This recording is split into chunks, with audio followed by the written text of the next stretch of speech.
and welcome back to the Bunny Book Nook with Darian and Bear the Bunny. Today we're going to read Lyle the Crocodile. Let's hop to it.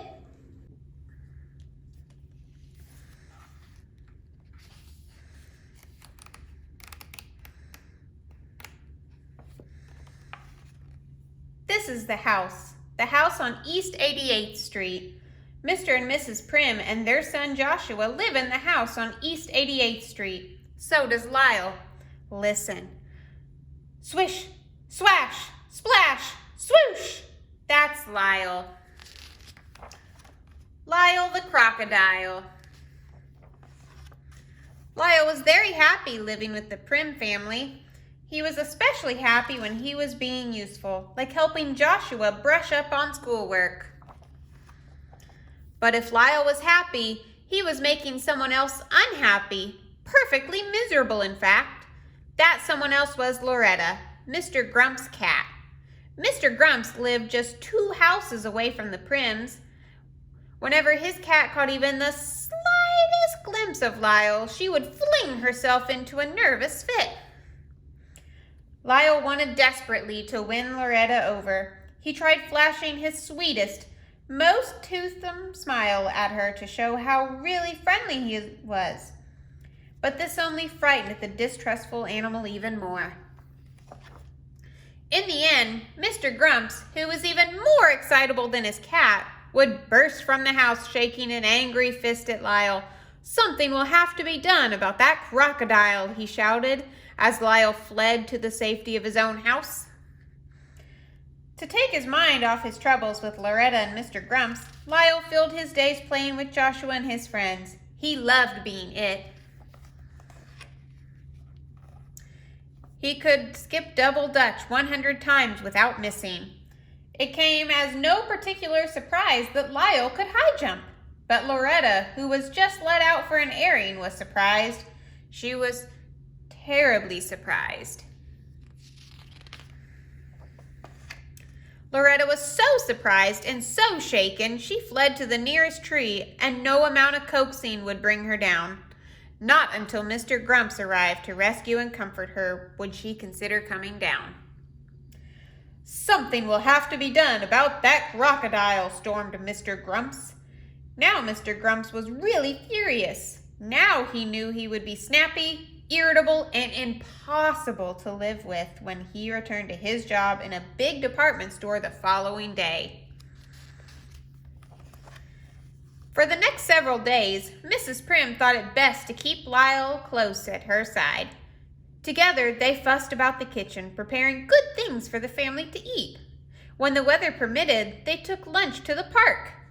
Lyle was always one for sharing. They even took trips downtown. There was so much to see in the big city and much to do. Mrs. Prim could spend hours just browsing around antique shops. Lyle could spend hours watching building construction. They both loved to ice skate.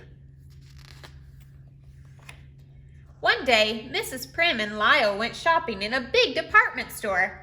Unfortunately for everyone, it turned out to be the very same store in which Mr. Grumps held an important position. And unfortunately, they were to hear from Mr. Grumps all too soon, for it was his voice that suddenly broke in over the loud speaker to announce a sale in the pajama department. Immediately, it was as if everyone in the store was in desperate need of pajamas. Separated from Mrs. Prim, Lyle was swept along with the crowd. As they neared the pajama department, Lyle thought he heard a familiar voice. "Lyle, Lyle," the voice called out. Lyle recognized the voice all right. And the face as well. The voice and the face belonged to Hector P. Valenti, star of stage and screen. But what was Signor Valenti up to now? Well, for the moment it seemed, he was busy, very busy selling pajamas. Lyle remembered unhappily his days of traveling and performing with Signor Valenti. But in spite of everything, the two were delighted to see each other once more. In another part of the store, Mrs. Prim searched frantically for Lyle. "Excuse me," she said to the lady at the information booth. "Have you seen a crocodile going past? He was wearing a red scarf." "No," answered the lady. "I have no information about a crocodile wearing a red scarf." "Excuse me," said Mrs. Prim to the sporting goods salesman. "Have you by chance come across a crocodile? His name is Lyle." "Sorry, madam," answered the salesman. "I have not come across any crocodiles named Lyle today." Mrs. Prim grew more and more upset. "Excuse me," she said to a man wearing a white carnation. "I have lost my crocodile, and I don't know what to do." Whatever the man answered, Mrs. Prim never heard it, for his voice was lost in a chorus of other voices shouting, "More! More!" Those voices belonged to the huge crowd of shoppers surrounding Hector P. Valenti and Lyle. Because they had an audience, and because Signor Valenti could not resist showing off, he had persuaded Lyle to join him in a free performance of their old stage act. "More! More!" the surprised but delighted shoppers called out, forgetting all about wanting or even needing pajamas. Mrs. Prim caught up with them just in time to hear still another voice charged with fury shout, "What is going on here?" This was Mr. Grumps, and when Mr. Grumps saw what was really going on, his face turned red, blue, and purple with rage. "Madam," he gasped, "we do not permit crocodiles in this store, you know. Remove him at once." "And you, sir," he said, pointing a dagger-like finger at Signor Valenti, "you, sir, are dismissed." "Something will have to be done about that crocodile." Those warning words of Mr. Grumps still rang in their ears as they said goodbye to Signor Valenti outside the store. Mr. Grumps at last made good his threat to do something about that crocodile. The next day he appeared at the Prim's door with papers authorizing Lyle to be committed to the city zoo. "The zoo!" Mrs. Prim exclaimed miserably. "Whatever would Lyle be doing in the zoo?" "He'll be doing whatever it is normal crocodiles are supposed to be doing," snapped Mr. Grumps, who wasn't being at all nice about it. The Prims examined the papers. They appeared to be in order. There was little they could do at the moment to prevent Mr. Grumps from putting Lyle in the zoo. Lyle's first night was difficult indeed. Not wanting to seem unsociable, he decided to join the other crocodiles, who were cozily piled together. Just when he thought he had gotten himself comfortable on top, he awakened to find himself crushed to the very bottom.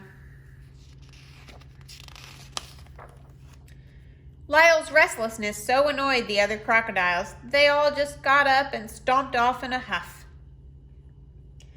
Lyle was happier during the day when visitors came. He amused everyone with his unusual tricks, and before long was the biggest attraction at the zoo.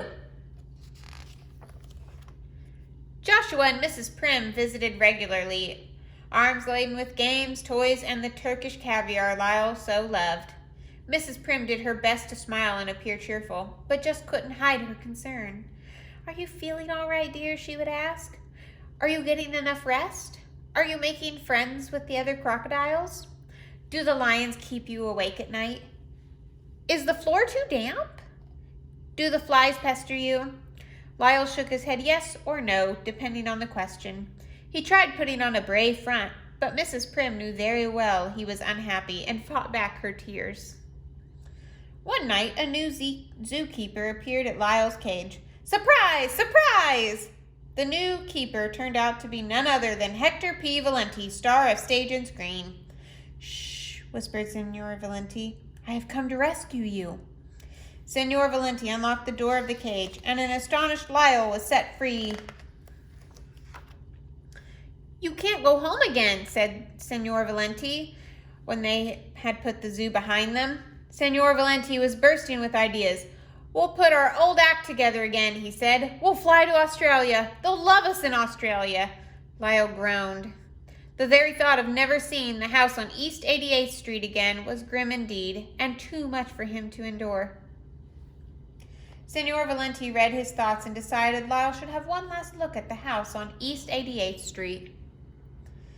Approaching the now sleeping street, they were suddenly met with a wave of dense smoke. The smoke, they realized with horror, was coming from Mr. Grumps' house.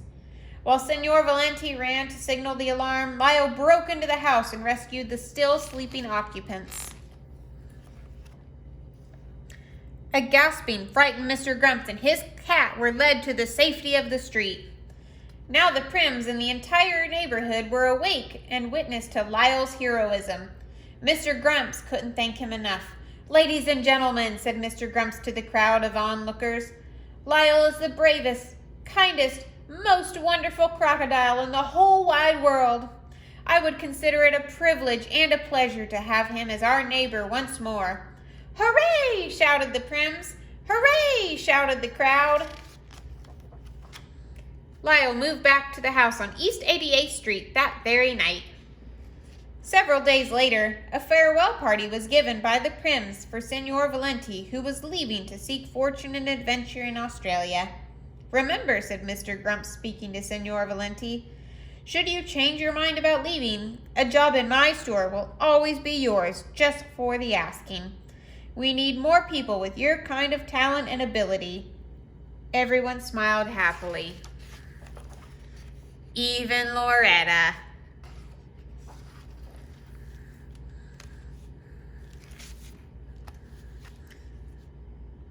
Lyle Crocodile. Thanks for joining us here at the Bunny Book Nook.